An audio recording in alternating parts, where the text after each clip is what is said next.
Ladies and gentlemen, good day and welcome to Container Corporation of India Limited Q4 FY24 earnings conference call hosted by DAM Capital Advisors Limited. As a reminder, all participant lines will be in the listen-only mode and there will be an opportunity for you to ask questions after the presentation concludes. Should you need assistance during the conference call, please signal an operator by pressing star then 0 on your touchtone phone. Please note that this conference is being recorded. I now hand the conference over to Ms. Bhumika Nair from DAM Capital Advisors. Thank you and over to you, ma'am. Yeah, good morning everyone. Warm welcome to the Q4 FY24 earnings call of Container Corporation of India. We have the management today being represented by Mr. Sanjay Swarup, Chairman and Managing Director, and his entire team. I'll now hand over the floor to Mr. Swarup for his initial remarks, post which we'll open up the floor for Q&A. Over to you, sir. Yeah, good morning, everybody. I am Sanjay Swarup, CMD Container Corporation. I am joined by Mr. Manoj Dubey, Director Finance and CFO, Mr. Mohammad Azhar Shams, Director Domestic, Mr. Ajit Kumar Panda, Director Projects and Services. I will make some opening remarks. After that, we will be ready for questions from you. I am happy to announce that we have achieved highest ever throughput in our history, that is 4.72 million TEUs in FY24, and we have posted highest ever containerized cargo movement, that is 51.67 million tons in the FY, highest ever turnover, that is 9010.76 crores. We have crossed 9,000 crore for the first time, highest ever PAT, that is 1230.79 crore rupees. Then we have run record number of double stack trains in the FY, that is 5440, which is a growth of 33%. In the FY23, we could run only 4097 double stack trains. As far as the infrastructure additions are concerned, we have added 3 new terminals, MMLPs at Jajpur, Kadakola and Paradip. We have commissioned 14 new high-speed heavy capacity rakes, taking our total fleet size to 377. We have procured 7,653 new containers, taking our total count to more than 44,000 containers. Capex in FY24 was rupees 745 crores that we have spent. We have procured and deployed 90 LNG trucks. And I am happy to inform you that yesterday BOD has authorized for 200 more LNG trucks to be procured in near future, seeing the robust demand that we are getting. Then we have successfully, stabilized the double stack freight express trains, which is timetable train in collaboration with Indian Railways from MMLP Dadri to Mundra Port, which has helped us to a great extent to divert cargo from road to rail. We have signed MOUs with Messrs. DB Shankar, Central Warehousing Corporation, Singapore Port, for collaborative multimodal logistics solutions, leveraging their infrastructure and core competencies to bring supply chain efficiencies for our customers. The AI-based terminal management system at ICD Tughlakabad has been commissioned. It is functional now. Concall, I am happy to inform, has been ranked 248th among top 500 companies in India in the Fortune 500 companies list. It's a matter of pride for all of us.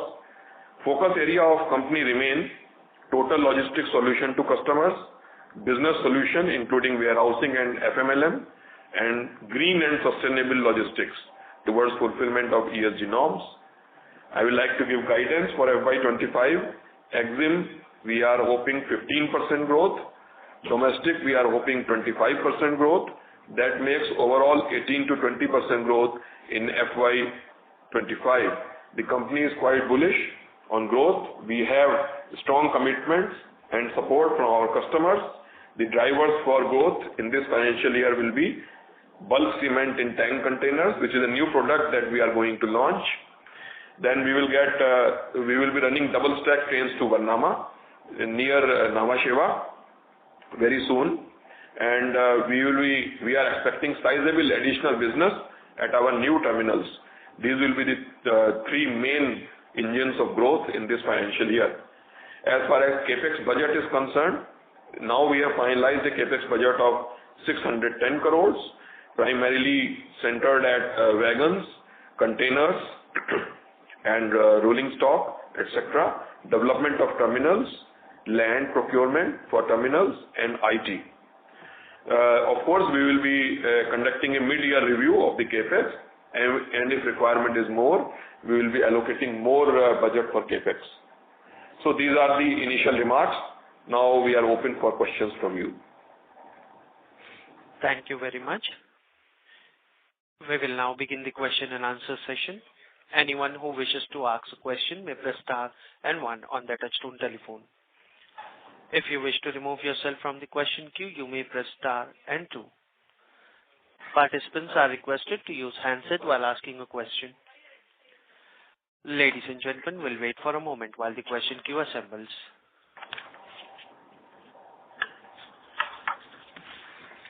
First question is from the line of Achal Lohade from JM Financial. Please go ahead.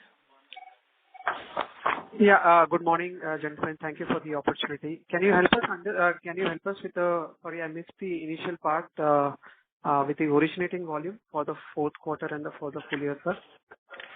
Yeah, originating volume for the fourth quarter was for EXIM it was 530,553. For domestic 142,337 and total 672,890. For full financial year, the originating for EXIM was 206,3651. For domestic 463,542 and total 252,7193.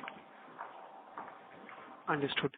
Sir, if we look at 530,000 TEUs, we see the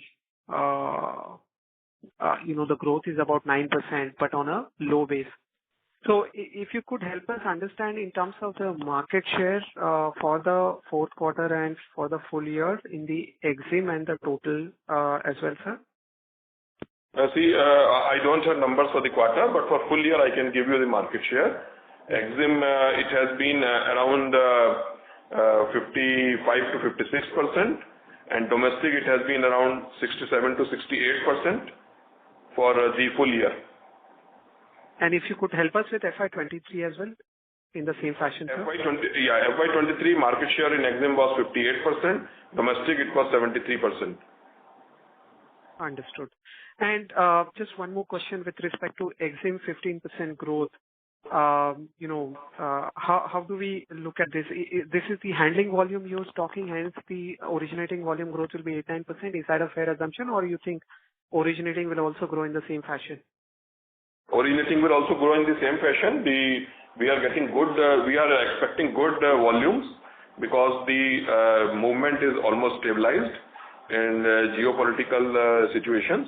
And secondly, as I mentioned, we will be running double stack train very close to Nhava Sheva, because Nhava Sheva is still not connected on double stack. So we are expecting good volumes in EXIM, and plus the new terminals that we have commissioned are also going to give us business. The new terminals, which you mean the FY24 commission terminals, you think are those? See, FY24 commission terminals may not be ready for custom clearance, so they will be primarily giving business for domestic. But the new terminals means FY23, because custom clearance facility, it takes some time to start that facility, because custom notification, etc. It's a procedure which takes some time. So FY24 terminals may not be ready for giving for EXIM cargo. Plus, we will be starting DPD movement, direct port delivery movement, in a big way. Already we have started from GTI to Varnama terminal. So we are hopeful that this DPD movement will also give us good volumes. Okay. Understood. And any comment on the margins? See, like I have been maintaining every time, our company believes in giving service to our customers, and customers are very happy. So we don't compromise on our margins.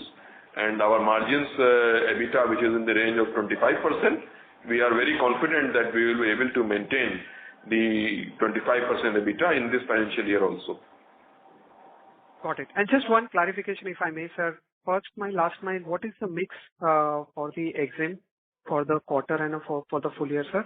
How much of our volume we are doing? Yeah, I will tell you. First mile, last mile, we have been able to, 25% of our entire volume, we are now providing first mile, last mile service to our customers, which has been very well appreciated by them.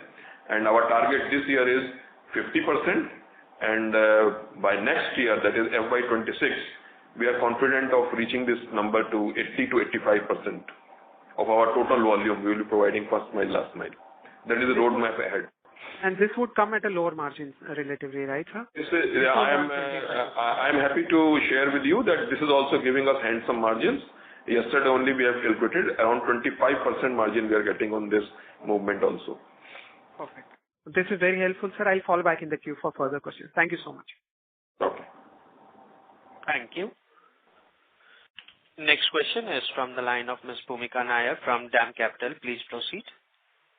Yes, sir. Thank you for the opportunity. Just wanted to understand in terms of the guidance that we've given for EXIM at about 15% for FY25. Is that on the handling volumes or the originating volumes, sir? It will be more or less same for handling as well as originating. Okay. The reason I'm asking is if I look at the originating volume trajectory over the last 5-7 years, we've not seen upwards of a 10-12% kind of a growth. So what is giving us this confidence of this higher growth? Is there some shift of road to rail that you're counting on, increased market share? Because the industry will unlikely grow beyond 7-8% from a port volume perspective. So if you can just give your thought on why we are looking at a better growth. Yeah. See, if you see the figures of FY24, in handling, in EXIM we have grown by 7.08%, and in originating we have grown by 7.59%. So these numbers are almost same. So very close to each other. So similar pattern will be followed in this FY also. And the drivers of growth that I initially mentioned will be the double stack movement from NCR region to Varnama, which is very close, which is actually Baroda, very close to Nhava Sheva. So we are expecting sizable shift of traffic from road to rail. Second main driver of movement will be DPD movement. DPD is direct port delivery, which is as present moving by road.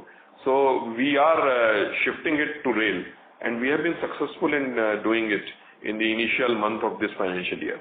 So we are very confident that this trend will continue and multiply. As an industry, I mean, what kind of volume share or volume shift are you looking at from road to rail during the year or from a 2-3 year perspective? How should one think about it? See, as per National Rail Plan, when DFC is fully commissioned to Nhava Sheva, then National Rail Plan has projected that the rail coefficient, which is at the present 18 to 20%, will grow between 40 to 45%.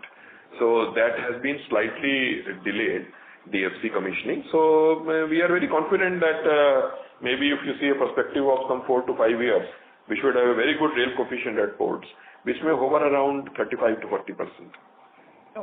Okay.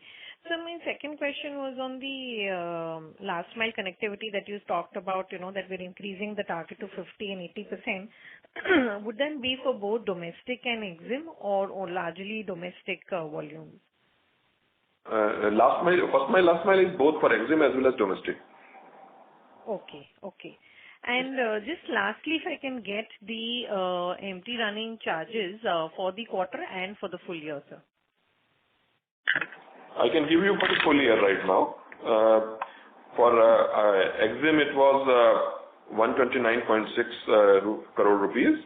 For domestic, it has been 378 crore rupees. Total is 508 crore rupees. Q4. Okay. For Q4 also you can note down. It is EXIM 34.28, domestic 107, total 141.3. Okay, sir. Thank you so much. Thank you.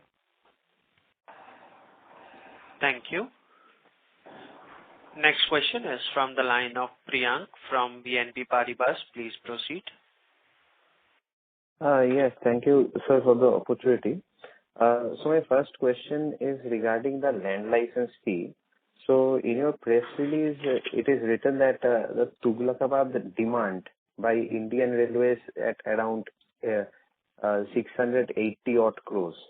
So I'm trying to understand what is the difference between the viewpoints of Indian Railway and the management as far as LLF is concerned. I will request my Director of Finance to take this question. So actually, this is nothing new. This is the demand which we received in the first FY when we did this LLF started on land license fee basis. That was 2021. So this new auditor that we have got nominated from CAG side this year after 3 years gap. So he wanted to re-emphasize again that this issue is still lingering, pending. This is one. Mm-hmm. Meanwhile, what has happened? Railways for TKD has calculated taking the base year of 2014, while the circular was issued in 2020. So we have a very clear view that the base year should be 2020 for the valuation of the industrial rate of the land. So precisely it is that difference which is creating the huge gap between what we are paying at 230 crore every year and they are looking around somewhere about 540 crores. It is that only. Meanwhile, one more new development. You know that Gati Shakti scheme was launched by Indian Railways and Government of India last year. And we are also eligible to participate to that. We have already applied for Tughlakabad. If it is materializing in this financial year, as you know, the rate in Gati Shakti scheme is only 1.5% of the industrial land value as a base price. And the other part is a variable price which is linked with the number of trains that we are running. If we get into Gati Shakti this financial year, even the valuation will, the LLF for TKD will come down drastically, maybe around 60 to 65% of what we are paying right now. Additionally, this financial year we have also surrendered 60,000 square meter of the land at TKD, which will bring down the cost as per this old regime also by 30 crores odd rupees for 1 year. So this is the status about TKD. And what key note that auditor has given is only repetition of what we have got in the financial year 2021. I hope I've clarified. Yes, that's very clear. So just adding on to that, so assume that you get eligibility in Gati Shakti for TKD. So under such circumstances, what will be, let's say, your LLF overall for, let's say, FY25? So, yeah, very correct. So giving you the figures, if you look at my booking figures, you have seen it is 370 crore for this year. Exactly. This is adjusted figure. If you recall our Q3 comments, since we have already reconciled the figures for many depots, so the provisions that we had made earlier, we had written back also. So actually, my payout for FY 2023-24 has been 424 crores, right? Yes, sir. So if you assume 424 crore and the 30 crore odd that we are saying that we have already surrendered, on the current system that we are paying, my payout will not be more than 420 crores for this current FY. This is number one. Now coming to your question, that if I enter into Gati Shakti for TKD, which is consuming 60% of my total payout, out of 420 crores, I pay 360 crore alone for TKD. This 360 crore will come down by 40%, which is nearly around 250 crore or 240 crore. So additional 100 crore saving will be there, only by TKD. And once we are able to do it at TKD, the whole plan is to proliferate the same method for remaining 25 depots also. Yes, sir. Yeah. So essentially what you are saying is that this number, if things pan out as you are thinking, can even fall to like a 300 crore odd level for the overall company. If things pan out. Lower than that. If we are able to, the board has told us to give the biggest case, that is TKD, for which my CMD has already written a few months back. That is under consideration. Once it is through, every depot is under the purview, because we have got the first right of refusal provision in the Gati Shakti scheme for brownfield depots also. Right. So your assessment is bang on that if everything materializes, then my payout will come down by minimum 100 to 120 crores. So that's quite a big number. Because you see the 6% will come down to 1.5%. Yes, yes. And the other portion is directly linked with my number of trains that we are running. So if I run more trains, I pay. If I don't run many number of trains, there is no fixed payout for me. So that is a good scheme that government has launched, and we are very hopeful and willing to participate to that for long term. Yes, sir. Sir, if I can just squeeze one more question in. So this is regarding pricing. So of course you told that service levels matter more than what the competitors are pricing. So how difficult, let's say if I ask you for competition to match up to your service levels, can you give some examples of the gap between you and competition, like what you are doing versus what they can't practically do? See, actually, we are running timetable trains in collaboration with Indian Railways from our MMLP Dadri to Mundra Port, which is taking the train to Mundra Port in 38 hours. So it's a predictability in service when the shippers know that their containers will be able to catch the vessels. That is a very crucial product that I am offering, which is very well received by the trade. Secondly, the MMLPs that I have established, I have set up 16 MMLPs in the country, which are a big cargo aggregation center, and all value-added services, warehousing, container stacking, everything is under one roof. So customer doesn't have to go from here to there. So, and this has been very well received by the customers.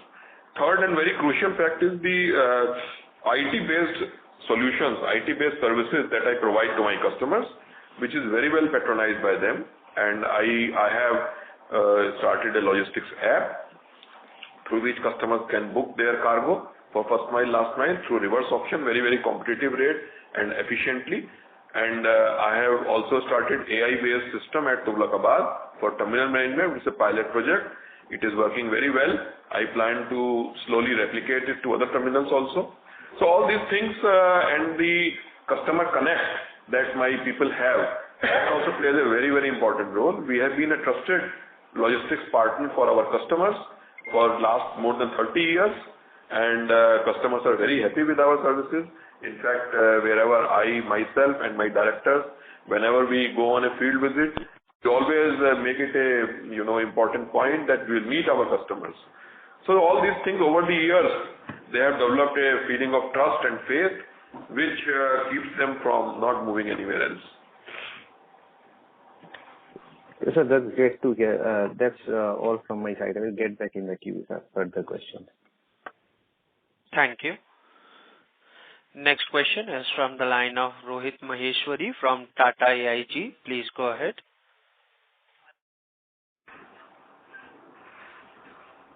Mr. Maheshwari, your line is unmuted. Please proceed. Okay, thank you. My question has been answered.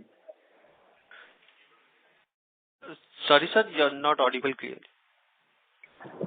I'm saying, thank you. My question has been answered. Okay, thank you. Next question is from the line of Atul Tiwari from Citigroup. Please go ahead. Yes, sir. Thanks a lot, sir. Sir, just, again, one question on the very strong guidance that you have given for the EXIM growth next year.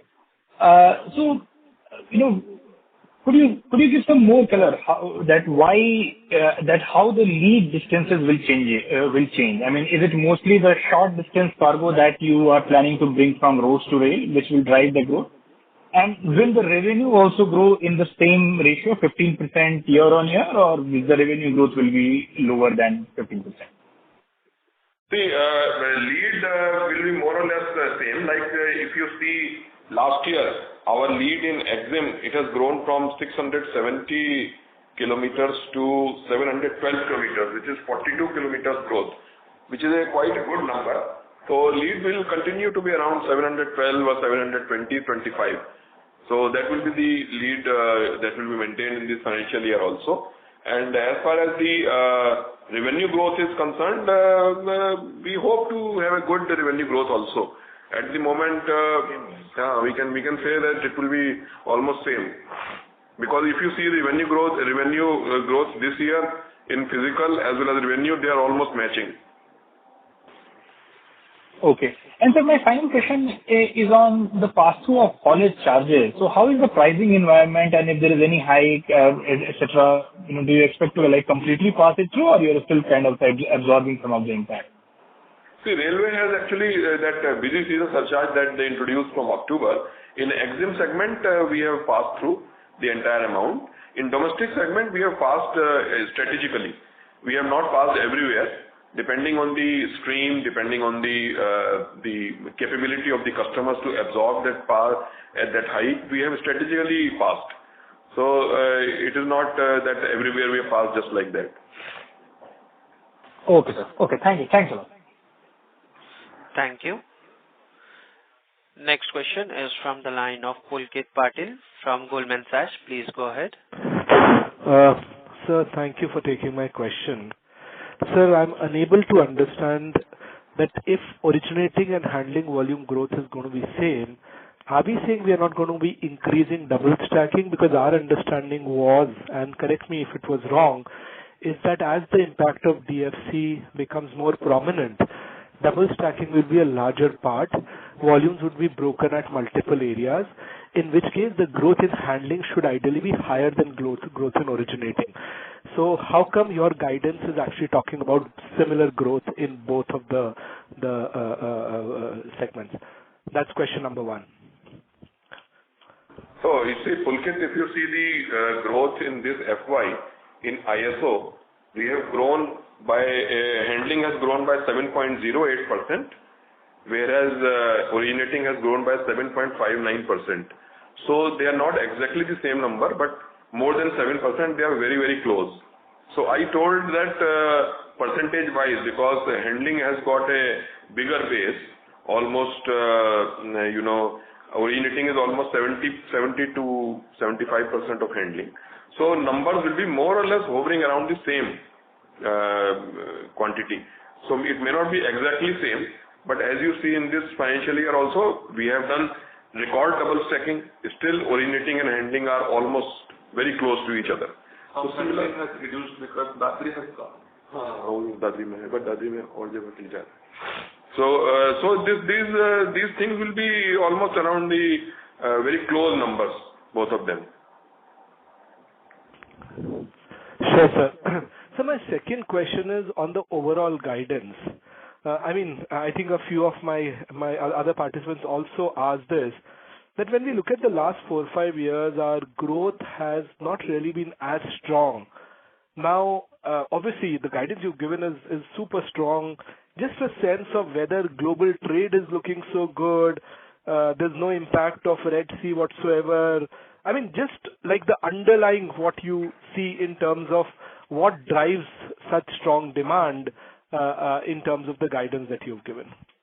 See, Pulkit, actually, as I explained earlier, we are very, very confident of diversion of lot of traffic from road to rail due to our sustained efforts in doing so. We are in touch with our customers, and they have assured us that they will be giving more and more volume on rail. As I told you, a couple of steps that we are taking, like double stacking of Nhava Sheva cargo also. Secondly, DPD movement in a big way. So all these and traffic at new terminals, all these things will be the engines of growth in this financial year. So you will see the results very soon. Good, sir. Very, very good to hear that. Thank you. Thank you. Next question is from the line of Abhishek from DSP. Please proceed. Yeah, hi, sir. Thanks for the opportunity. Sir, if you can help us understand as far as the EXIM segment is concerned, how is the pricing scenario? Because, at some point in time, we had seen peers kind of resorting to aggressive pricing. Does that still continue or has that normalized? Any thoughts on that, sir? See, normally in these conference calls, I don't talk about what PCTOs are charging in pricing. So we are actually watching our strategy, that is giving excellent service to customers while maintaining the reasonable amount of margins. What others are doing, normally we keep a watch, but I don't talk on these forums. Okay, sir. So, but just, if you look at it for last 4-5 years, this kind of a volume growth you have not seen. Now, if suppose that 15% kind of volume growth comes in, because, there's an element